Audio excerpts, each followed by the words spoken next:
Welcome back to the Print on Demand cast. This week, we're going to talk about the 8 mistakes that you might be making in POD and how to fix them. Let's get into it.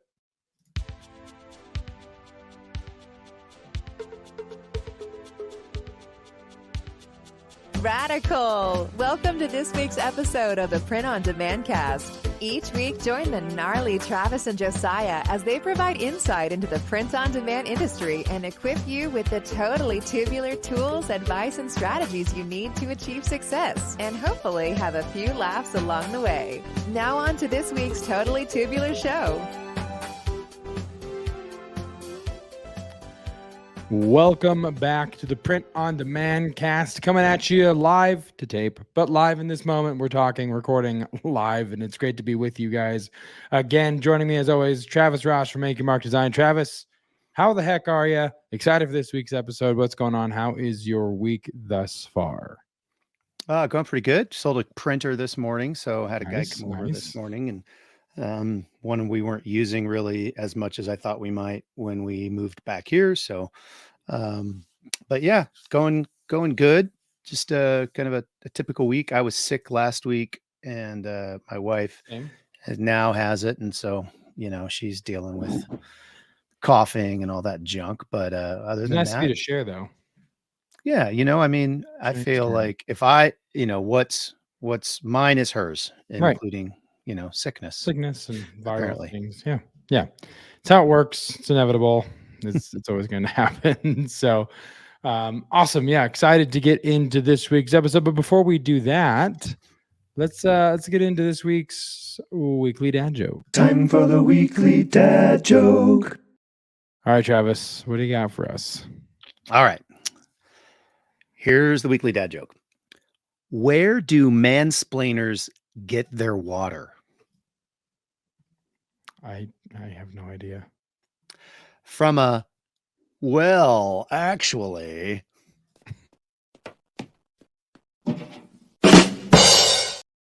Dear listener, I'm not sure if you got that joke. So in this case, let me explain. The humor comes from the dual meaning of the word well, which can either be used as an interjection, something a mansplainer would say, or as a noun, being a classical source of water. So there you go. If you're offended by that joke, I completely agree. So a little bit of actual mansplaining to go along with the joke about mansplaining. So loved it. We've alienated the women percentage of our audience, and we'll have to win them back with good information. So yeah. All right. So this week we actually have an Apple review that we said 2 weeks ago we were going to shout out on last week's show, but my schedule got a little nuts with a new job and everything last week, and I was also sick. So we didn't get a chance to shout it out, but I'm so excited we get a chance right now to shout out this review, a 5-star review from Suicidal Placenta, which, in and of itself is a crazy cool name, I guess, for a user. Travis, you know this person, right? Or you know of them or have interacted with them? Yeah, I did a little, a short discovery call with them. And right. Yeah. Okay. Really cool person. Awesome. Fantastic. Well, here it is. 5 stars. Suicidal Placenta on the 13th of February of 2024. An early Valentine's gift, if you will. So much value, I may just smash my face through a windshield.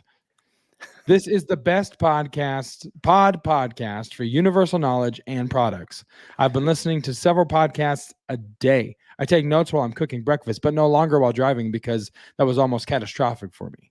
I can't get enough. There's just so much knowledge. I'm going to crash my car trying to absorb it all. So now my strategy is to listen to my podcasts that are likely going to require notes when cooking, walking my dog, etc., and listen to interview ones when showering or driving. Thanks for taking the time to do what you do for us every week. Well, Suicidal Placenta, thank you for an amazing review and for also having the ability to know that driving while listening to this podcast wasn't conducive for you, because we don't want it to result in anyone going through a windshield, despite how eager or enthusiastic you seem to be about the possibility of that happening. So thank you very much. That was awesome. I love that review. That was brightened my day when I first read it. Absolutely. I'm glad we've now shared it with everyone. Yeah, absolutely. So again, thank you again, Suicidal Placenta, and share the show. Tell your friends to leave reviews about going through other panes of glass. I don't know, maybe don't. It was really entertaining what you said. So thank you so much for the feedback. So all right, we're gonna go into a brand new segment that definitely was not decided upon 2 minutes before clicking record, and this bumper was then consequently made last minute. This was so much forethought and foresight into this last minute segment that's not last minute, called Last Week Today.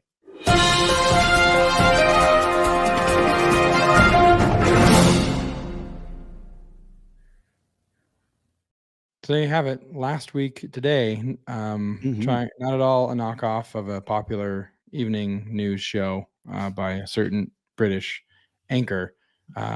No, maybe ours will be more factually correct. I digress.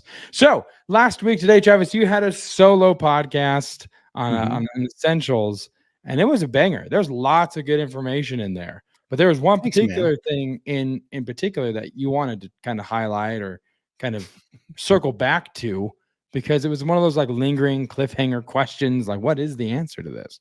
Right. Yeah. So go ahead.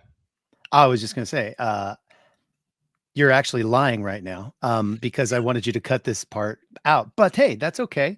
I still think it's a good question. As a matter of fact, when you told me, when you listened to it and heard it, you were just as, dumbfounded as I was. But let's go ahead and just share with the listeners what we're talking about. If you're watching on YouTube, you'll see this, or you can actually go to our Instagram at printondemandcast.com/Instagram and start following us. And you can see all the cool stuff that Josiah has really been taking the lead on over there. And there's some good content over there, including the clip, which Josiah is foaming at the mouth to share with you all.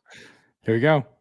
Amazon, we're now on Etsy, we're now on Walmart, we have some Shopify, we have wish.com, we have Bonanza, we have local. I've tried to put my eggs or apples or whatever, whatever fruit or vegetable. What is an egg?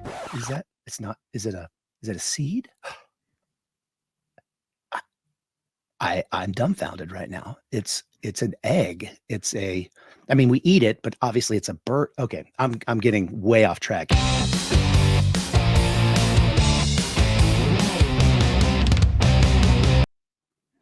So there you have it. And the question still remains, what is an egg? Is it refer meat? to them as liquid chickens, because technically that is what they are. Is it meat? It is a seed of sorts. It's a fertilized It's not a fertilized egg. Because if it was a fertilized egg, it would be actually eating chicken, like beaks and stuff. So unfertilized egg.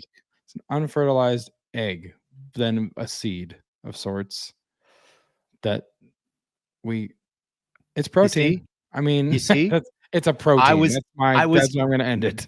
I was in the exact same space as you are right now last week when I was recording. I know. I don't understand. Please, listener, share with us. Yes. What are we missing? What part of knowledge do we not have hold of regarding eggs? Please share. Go to our Instagram, find that reel, comment on that reel. Let us know, what is an egg actually? And if you're like, how will I know what reel it is? You'll know what reel. The thumbnail is pretty self-explanatory. So avail yourself of that opportunity to educate us, and then we'll shout you out on next week's Last Week Today. How about that? Full circle. I love it. Okay, so we're going to go straight into what we have for you guys for the meat and potatoes of this particular episode, this week's main event. Main event, main event, main event. Main event, main event, main event. Main event, main event, main event.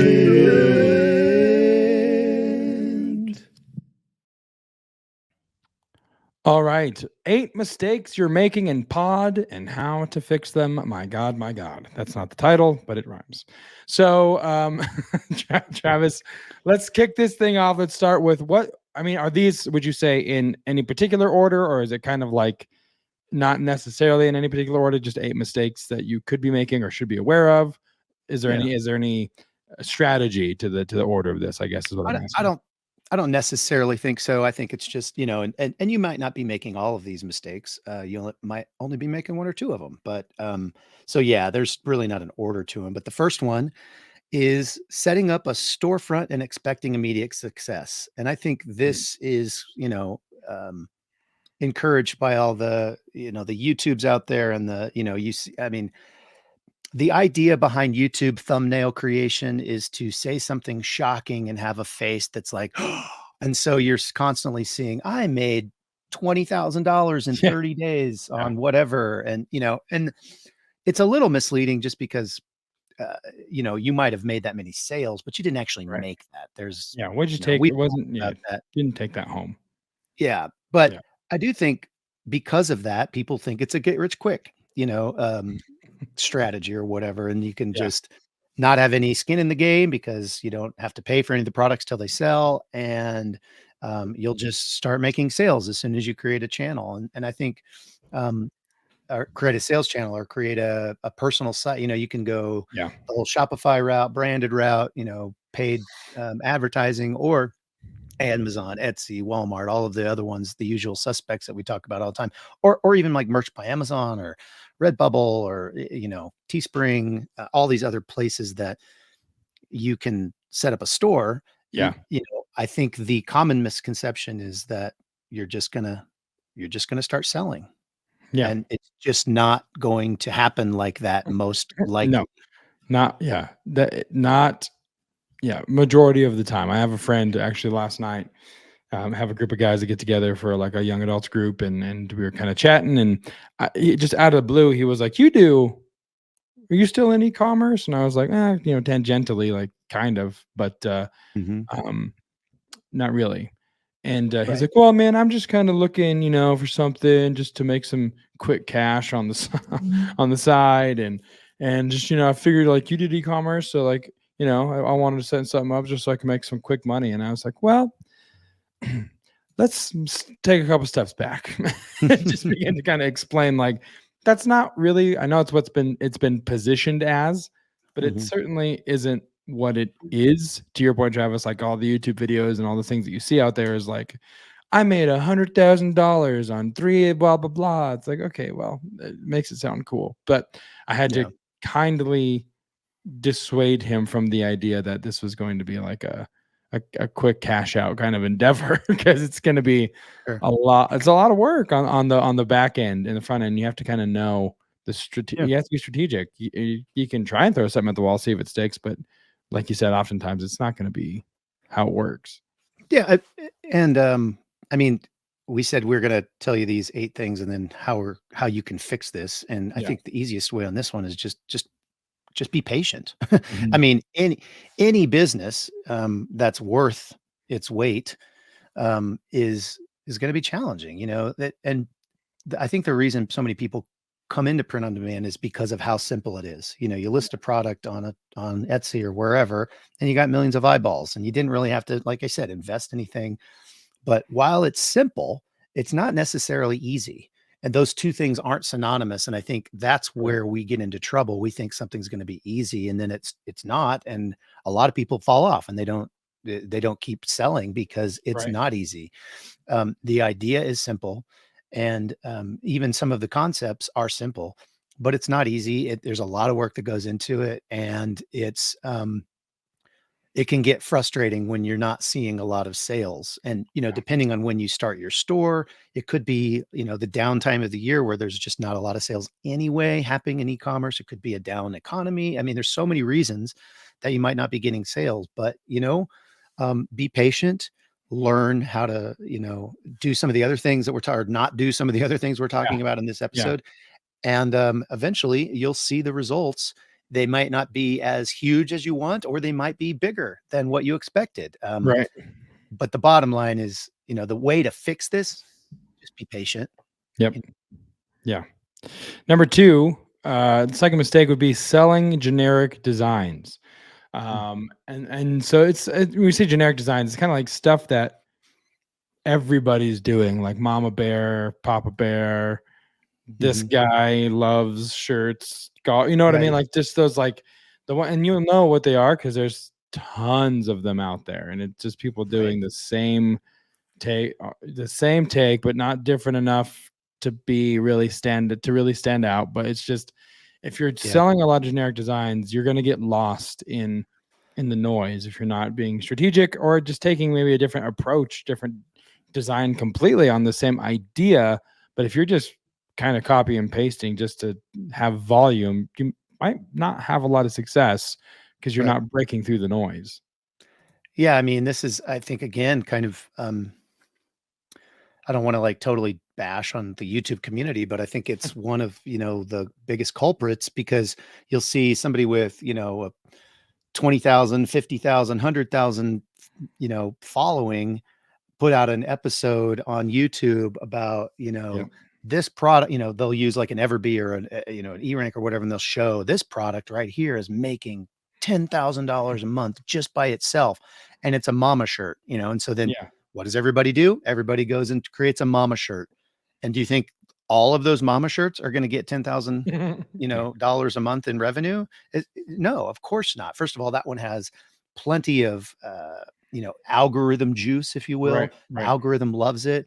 And here you are with no sales, trying to duplicate something that is already like potentially even on the downward trend. You don't even know that, but and it's you and another 50,000 of your closest friends creating this same design because you saw it on one on a YouTube channel. And so in my mind, if I see someone talk about something in a YouTube channel, I'm not touching it with a 10-foot pole, because I know so many other people are seeing that same video and putting something out there.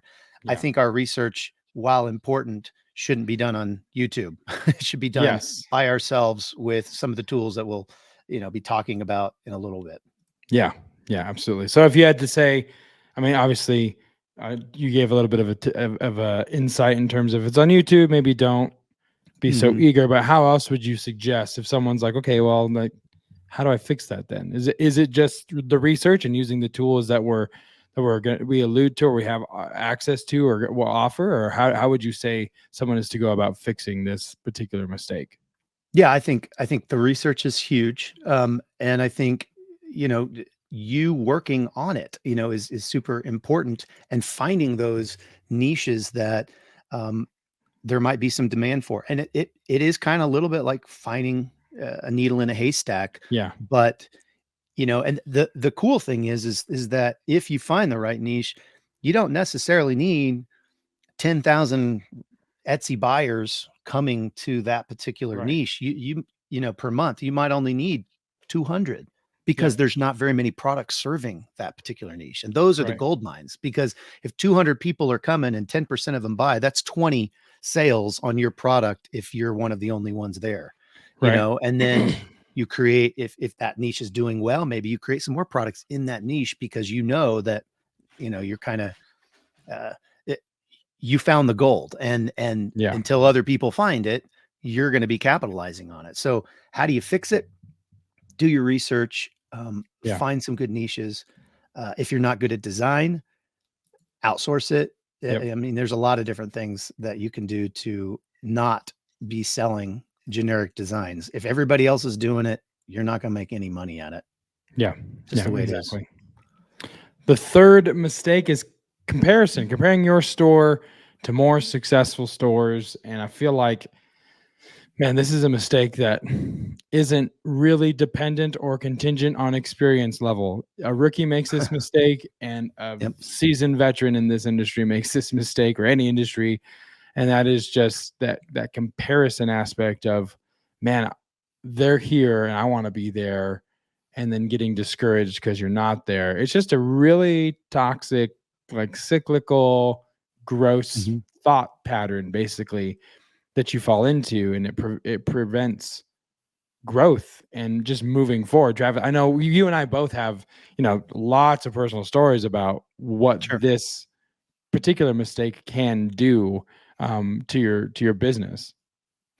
Yeah, I think the key here, and I mean, to fix this, really, uh, it's a mindset thing. Yeah. I mean, I literally yesterday was talking to my wife Jeanette about a thing that was basically comparison, and I was, you know, saying I'm in this rut because I feel like I can't compete with this other thing, and I know that I'm in comparison mode, and it's just eating my lunch right now.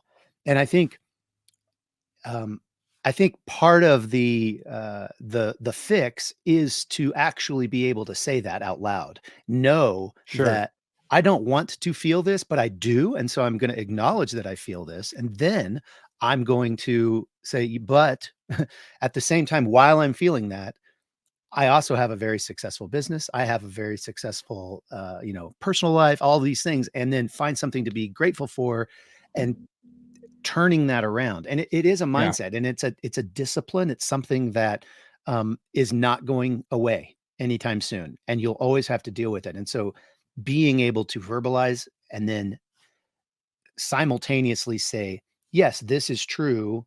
They have a bigger they have more sales, and they have better design, they have these Right. things, Right. but at the same time, I have this. Yeah. I am not one thing. I am, Yeah. multiple things. I can feel multiple things at the same time. So Yeah. I don't know, that may or may not help anybody, but that's how Yeah. kind of deal with it personally. Sure. I think, and I've had this conversation a lot with a handful of different people the last couple of weeks, not just in context of business, but just life. And to your point, like admitting and saying it out loud, like, yeah, I know this. And that it is frustrating when 2 weeks ago I was doing this. I knew I was thinking incorrectly about a situation, and I knew what I was thinking wasn't true, but it's where I was and how I was feeling at the moment. Mhm. And it's super frustrating when you're aware that you're thinking like that and you know that it's not the truth, Mhm. but yet this is where I'm at. So I need to navigate this and just be present with what I'm feeling at the moment. To your point, you can Yep. feel multiple things. Many things can be true at once. Um, talking about it, admitting it is the first step. But there's a reason why in most programs of recovery or helping kind of break thought habits or addiction, there's like 11 other steps. So the first step is talking about it and admitting it, and then it's, to your point, doing the work to help reposition that your thought, whether it is talking to your partner, your spouse, significant other, or calling a friend on the phone and just venting, processing, and letting them just listen to you vomit emotions, whatever. But just whatever it takes to help kind of get you set, and then figuring out ways to help you counterbalance that thing. Because to Travis's point, it's a discipline, it's a muscle, it's an exercise that you have to be super disciplined in getting those reps in, because it'll never go away. Even if you Right. master it in business some crazy how. And if that's the case, let us know. We'll have you just take over the show, quite frankly, because you're way more way more developed and advanced than Travis and I are. But even if you were to master it in section A of your life, this same thing pops up in every facet of life. So Yep. it's just beneficial in every area of life to really figure out how to overcome that particular comparison thing. It's a thief of joy. Just keep that in mind. So number 4, the fourth mistake, doing it all on your own. And we talked about what, 3 episodes ago, was it? Yeah. Virtual assistants, and the crucial benefit that they can be if you are doing it all on your own. I just had a conversation with someone in a coffee meeting this morning for my day job, and she was saying that someone else that works in a company similar to hers was telling her how this person's doing the intake, the assessments, the recruiting, the marketing, the place. Wow. They're doing everything for their business Hmm. because they don't want to let go of the outcome. And I'm like, she needs a virtual assistant. Like, there's so much Yeah. systems stuff. Even the pastor at my church was talking about, tell me about virtual assistants because I need it. And I'm like, dude, yeah, it'll change your life. Like, whatever you would need, it's going to be awesome. But yeah, like doing it on your own can be, you can put more pressure on yourself than is actually there. And so when you learn how to kind of offload and empower, whether it's a virtual assistant or bringing someone in person on, Hmm. if you do it all on your own, your ceiling is your own capacity. And that's super, super difficult because then you're the bottleneck, and then you have to figure out how you can stop suffocating this thing that you love, basically, because you're not empowering others or bringing assistance on in the process. Yeah, I think for what my experience has been with virtual assistants, it really does like validate some of the fears of using them or onboarding them to your business, because there's a lot of times that my virtual assistants don't don't do it the way I would do it. They Yeah. don't do it, in my opinion, the right way, or they make a mistake or whatever. And I think, man, if I would have been doing that, we wouldn't have made that mistake. I would have done it a different way that wouldn't have resulted in this, you know, conceivably bad outcome. And so I think if you can set your expectations to where it's going to be done about 80% as good as what you want, Yeah. and if you can be okay with that, because the alternative is I don't have those people and I'm doing all of the things that they're doing, and I don't have time to do any of the other things, Yeah. or the work that they're doing suffers if I have to do it. Maybe it doesn't even get done because the Yeah. things I'm doing are really important for the business. You know, they are mission critical. Uh, and I have to do them. I have to be the one physically to do those tasks. Um, and so by passing off some of the other ones, it allows me to focus on those things and then also focus on increasing and bettering the systems that my VAs are currently using to do those tasks. And I think once you get those SOPs, you know, once you figure out your system, um, it's very, very good for your business to pass it along to somebody else who can Yeah. run that piece. And it doesn't have to be full time. It can be 10 hours a month. It could be, you know, or 10 hours a week rather, 5 hours a week. It just, whatever that thing is that can free up your time to do other things. It's just, you know, obviously we talked about it just a couple episodes ago, but my additional thoughts on that are, if they can do it at 80% as good as I can, it's totally worth freeing up my time. Because I have 3 virtual assistants, right? 4, well, 3, and then one that it works on a project basis. Yeah. And that's, you know, 120 hours a week that I don't have to do those things. Yep. You know, I don't have another 120 hours to do what they're doing for me. I just don't. Even if it's Right. only 80%, but 80% of what I would be able to do, I would do 0% of it because I don't Right. have another 120 hours. Yeah, absolutely. So the next mistake that is on the list is selling too many variants. And I know we've talked about this a lot too, but it's one of those things that's like, just because you can doesn't mean you should. You know, Right. all things are permissible, not all things are beneficial. You know, like you're listing stuff and Right. you're listing, well, man, I need to offer this shirt in all 32 colors, or I need to offer this design on every single item that Printful has: hats, wall arts, t-shirts, rugs, blank, you know, all of it. And so the problem is that your customer oftentimes will be like, there's far too many choices. Like, I'm so overwhelmed. Like, I didn't even know what off-white eggshell is a color. Like, it looks white to me, but there's 4 whites and I'm confused. So you want to really just, I think for me, what I would do when I've done is, whatever the design is, pick maybe 3, maybe 4 colors that complement and go well with the design. And start there. Start with fewer options, so you're not like just inundating your customer with too many options and they just are like, this is hectic. I gotta take a break from this. Yeah, I remember we had Michael Essick on like years ago, and we were talking about, you know, he was like, if the shirt or if the design looks good on a brown shirt, I'm just going to offer it on a brown shirt. I'm not going to give them the option to get an orange one and a black one and a white one and a, you know, whatever. I'm just going to offer the one. I think that's great, you know, great advice. And then on the other side, I can't tell you how many Etsy stores I've gone to, and I'll see, you know, we'll get somebody will follow us on Instagram or whatever, and they'll have an Etsy store link, and I'll go, and it'll be somebody who just started, and they'll have like, 3 designs, but like 75 products, Yeah. on all of these. And it's confusing. It doesn't, the aesthetic of the store just doesn't work. Yeah. And, so maybe it could go on multiple products. And I mean, I do a lot of things on multiple products, but Yeah. it doesn't mean that every single design you ever do needs to go on the 75 Printify options that you have. Right. That's a recipe for failure every time, I think. Yeah.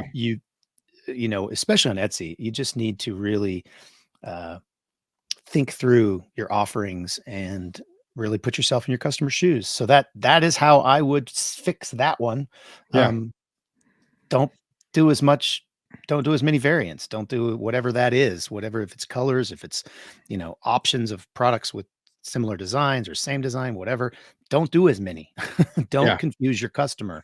Put your best foot forward and trust that it actually is your best foot. And no, people probably don't want flip-flops with world's best coffee drinker on it. I mean, Yeah. that's not going to work. Yeah. Absolutely. The next one we'll do is selling only t-shirts. So Travis, this is kind of like maybe people are like, wait, you told me not to do too many. And now you're telling me not to only sell t-shirts.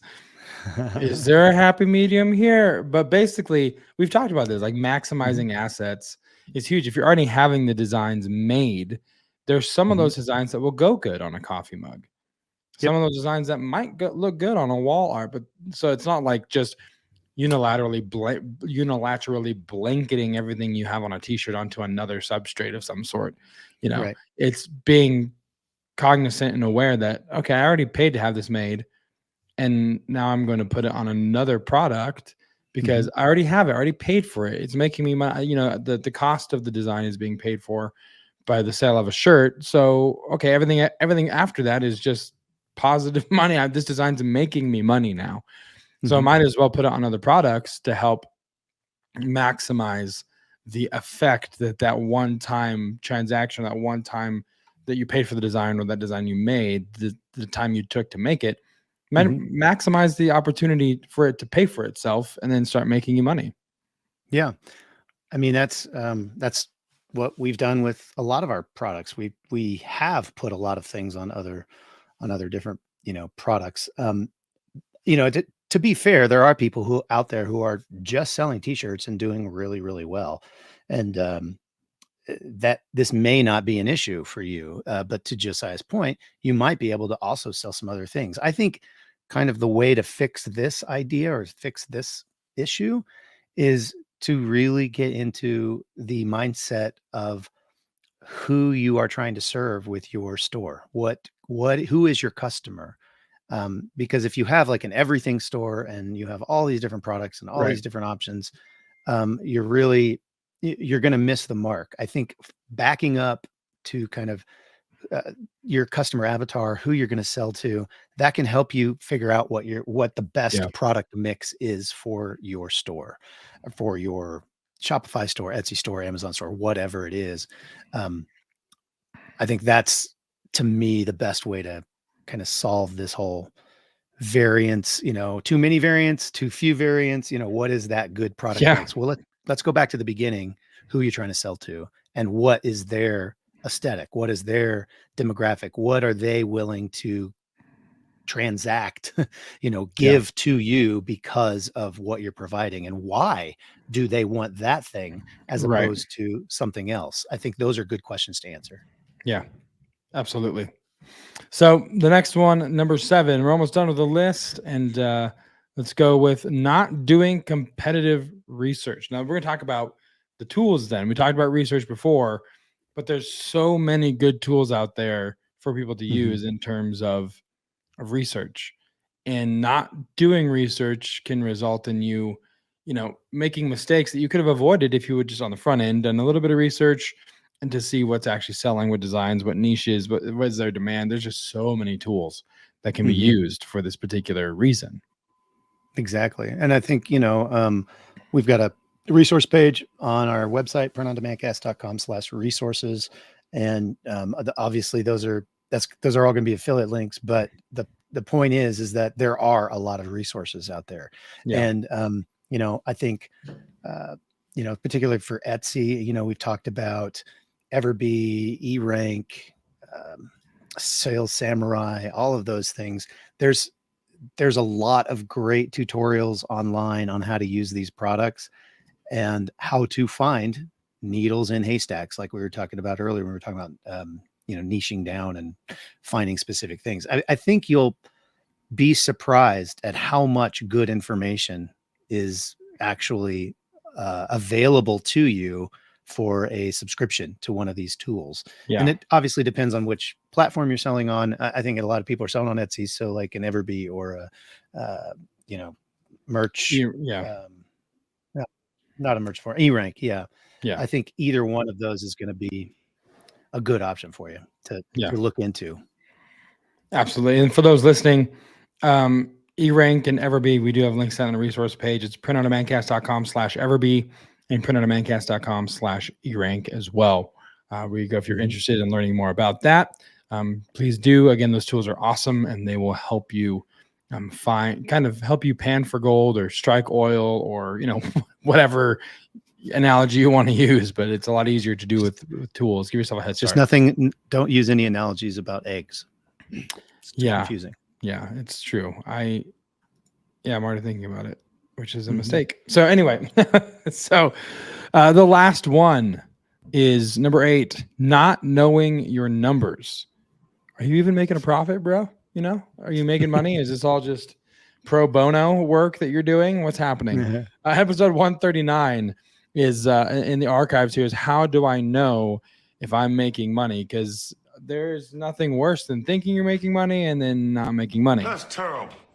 So you definitely want to avoid that. So Travis, what would you say if someone's like, okay, cool, but I hate mathing and I hate crunching numbers and I hate all of it. All it makes me want to cry. What's your piece of advice to those that are like, hey, I get it, but it's got to be done? Oh gosh. Either learn to not hate it so much or just do it and still hate it, or get someone else to do it because it has to be done. You don't have that choice, or quit, because you're in business. And so you need to know your numbers. It's super important. That episode that you just mentioned, the episode 139, we really go into like how to establish what your margins are and figure that out, because it's super important. I was literally talking to or like in a chat thread about some people who had turned on some like ads and whatever, and they were just selling like crazy, and throughout the Christmas season it was just going great. And then they got to the end of the Christmas season and they realized that their ad cost actually put them in the red for every single product they sold. I think they sold like a couple hundred of this particular product that they were talking about in this thread. Right. They lost money. So they were like, we're selling hundreds. This is awesome. This particular product's doing great. And so glad we did all these ads. And then they like looked back at it. And they were like, oh, we lost like over $1 on every single sale we made. So, can't understate how freaking important it is for you to understand your numbers and figure out what those profit margins are. So do yourself a favor and go back and check out that episode 139. How do I know if I'm making money? It's important. Massively important, because again, at the end of the day, you don't want to look back and go, cool, we're broke. That was a great 2-year experience. We made no money. But yeah, you're going to want to know what is happening. So Travis, that's it. That wraps up all 8 mistakes. We did it. We made it through the list. It's pretty good. How about that? I'm impressed with me. It's true. You usually are very impressed with yourself. That's fair. Which makes sense. Yeah. I was actually trying to find a bumper or a sound effect to play that we made it through the list, and now I can't. There it is. Oh, okay. Yeah, that's satisfying enough. I thought you were going to do something more like this. So you get nothing. Yeah. That was awesome. This is good. For those that are listening, Sometimes Travis and I just have conversations through sound bites before we press record. And, so yeah, that's what it is. So okay, awesome. Thank you guys so much for listening. Hopefully this list was helpful and the advice given to help kind of circumvent, avoid those mistakes you found helpful as well. And if you guys want to know more or want more advice, more tidbits, more insight, the one thing that you can do is you can go to printondemandcast.com/VIP and join our weekly newsletter. There you will get additional insight. We'll go a little bit deeper on some topics. Maybe there's a 9th mistake we'll get into. I don't know, but you wouldn't know either unless you actually subscribe to the VIP list. And you get a bonus dad joke and you get a design calendar. I don't know if you guys are aware of this, but we're in March. So that means before you know it, April and May are going to show up. It's going to be Q2. And then you got to start thinking ahead about, okay, it's Q3 and then Q4 will be here. So preemptively plan exactly what's going to happen because there's some big holidays coming up. There's Mother's Day, there's Father's Day, there's the 4th of July. Of course, St. Patrick's Day is hitting this month. That's a huge month, huge holiday for sales and designs and stuff like that. So avail yourself of that calendar as well. It's basically a trade for you subscribing. We'll give you an email, the design calendar in exchange for you subscribing to the VIP list. So Travis, anything else before we wrap this one up? I don't think so. Guys, go out and make money and, list awesome products and wishing you many, many, many sales in the upcoming weeks and months. Absolutely. So we'll see you next time. For Travis, I'm Josiah, and we'll see you right here on the Print on Demand cast. See ya. Hey, babe. Thanks for listening to this week's episode of the Print on Demand cast. We hope you enjoyed the Totally Tubular Show. If you got a question or a suggestion for the show, send Travis and Josiah an email at info@printondemandcast.com. Want to be wicked nice? Take a minute to rate and review the show on iTunes or wherever you get your podcasts. And don't forget to subscribe now so you don't miss next week's episode. See you next time, for sure.